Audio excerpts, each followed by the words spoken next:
አጋራችን አንበሳ ባንክ እናመሰግናለን። ወደ ዜናዎቹ አልፋለሁ።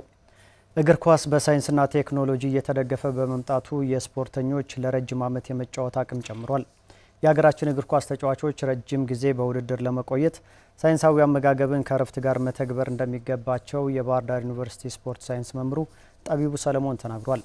አንተነህ ተስፋዬ አነጋግሮታል።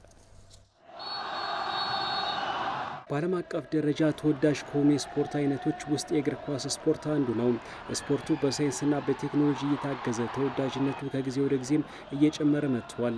በተለይም ደግሞ የእግር ኳስ ስፖርት በእድሜ የተገደበ ስፖርት በመሆኑ አንዳንድ ተጫዋቾች ለረጅም ዓመታት እድሜያቸው ሳይገድባቸው ሲጫወቱ፣ አንዳንድ ስፖርተኞች ደግሞ በለጋ እድሜያቸው ከጉዳትና ከብቃት ጋር በተያያዘ መንገድ ራሳቸውን ከጨዋታ የሚያገሉ ተጫዋቾች መኖራቸውን ይነገራል። ለመሆኑ በሳይንስ ደረጃ የተጫዋቾች እድሜ እየገፋ በሚሄድ ጊዜ ከጨዋታ የሚርቁበት አጋጣሚ ቢኖርም ይህ ግን አሁን ባለው የእግር ኳስ ስፖርት እየተቀየረ መምጣቱን የባህር ዳር ዩኒቨርሲቲ ስፖርት አካዳሚ መምህር ይገልጻል። ሳይንሱ የሚልህ ነገር አለ። እድሜ የገፋ በሄደ ቁጥር ሪታየር የምታደርግበት እንትን እየቀረበ ነው የሚሄደው ነው የሚለውና ነገር ግን አንዳንዴ ኤክሰፕሽናሊ የሚፈጠሩ ነገሮች አሉ። አሁን ላይ የምናያቸው ተጫዋቾችን እንኳን ብናይ እነ ክርስቲያኖ ሮናልዶ ማንሳት እንችላለን።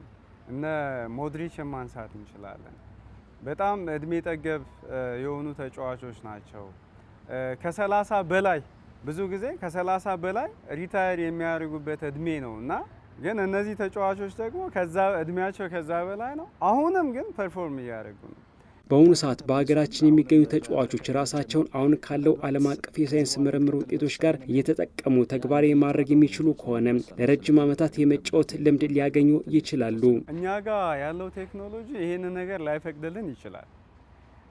ነገር ግን አሁን ላይ ሳይንሱ የደረሰበትን አጠቃላይ የሳይንስ ውጤቶችን በተለይ በስፖርቱ ዘርፍ ላይ ያሉ የሳይንስ ውጤቶችን መጠቀም ለዚህ ነገር በትልቁ አስተዋጽኦ ያደርጋል። በሀገራችን የሚገኙ ተጫዋቾች ሳይንሱ የሚፈቅደውን አመጋገብ የሚጠቀሙ ከሆነና በቂ ረፍት የሚወስዱ ከሆነ ለረጅም ዓመታት የመጫወት እድል ሊኖራቸው ስለሚችል ይህን ተግባራዊ ማድረግ የሚችሉ ከሆነ እድል ይኖራቸዋል። ከአመጋገባችንና ከምንወስዳቸው የእረፍት ሁኔታዎች አንጻር ጋር ማያያዝ እንችላለን። አመጋገባችንን በቀላሉ ሳይንሱ የሚፈቅደውን አመጋገብ መመገብ እንችላለን።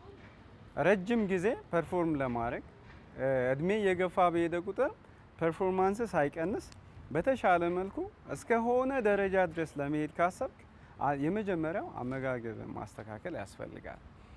ከዛ ውጭ ደግሞ ትሬኒንግና የእረፍት ጊዜህም በደንብ ማረፍ ይኖርብሃል።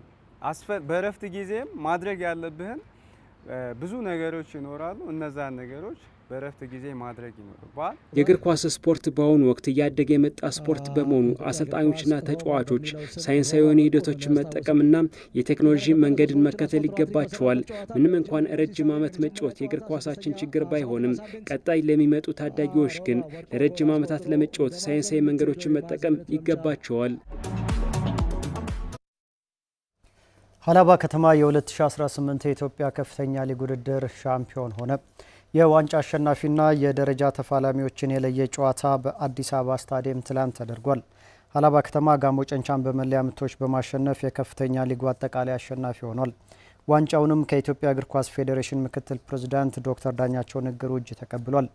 ለደረጃ በተደረገ ጨዋታ ደሴ ከተማ የካ ክፍለ ከተማን 1-0 አሸንፏል። በዘንድሮ ውድድር 10ኛ ግቡን ማስቆጠር የቻለው አማኑኤል ግዛቸው ብቸኛዋን የድል ግብ ለደሴ አስቆጥሯል። የስፖርታዊ ጨዋነት ዋንጫው ደግሞ ለየካ ክፍለ ከተማ ተሰጥቷል። በሁለት ምድቦች ተከፍሎ ሲካሄድ የቆየው የከፍተኛ ሊግ እግር ኳስ ውድድር ሀላባና ጋሞ ጨንቻን ወደ 2019 የኢትዮጵያ ፕሪሚየር ሊግ በማሳደግ ፍጻሜውን አግኝቷል።